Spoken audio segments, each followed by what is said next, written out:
জীবনে এই দুরূদটি একবার পরে আল্লাহ তাআলার কাছে আপনি যা চাইবেন আল্লাহ পাক আপনাকে তাই দিয়ে দিবে। সুবহানাল্লাহি ওয়া বিহামদিহি। এই ছোট্ট দুরূদটি মাত্র একবার পড়বেন। আপনার যখনই যেই সময় যেই জরুরত পড়বে সেই দুরূদটি হচ্ছে আল্লাহুম্মা সাল্লি আলা মুহাম্মাদিন ওয়া আলা আলি সাইয়্যিদিনা মুহাম্মাদিন বিআদাদি কুল্লি দাই ওয়া দাওয়া ওয়া বিআদাদি কুল্লি ইল্লাতি ওয়া শিফা।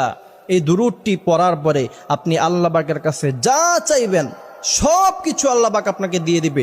যদি আপনার বিশ্বাস না হয় তাহলে আপনি 2 রাকাত নামাজ পড়েন। 2 রাকাত নামাজ পড়ার পরে তাহাজ্জুদ নামাজের সময় আপনি মুসল্লাটা বিছিয়ে এই দুরূদটি বারবার পাঠ করে অথবা একবার পাঠ করে আপনি আল্লাহ পাকের কাছে চেয়েই দেখেন, আল্লাহ পাক অবশ্যই আপনাকে সব কিছু দিয়ে খুশি করে দিবেন।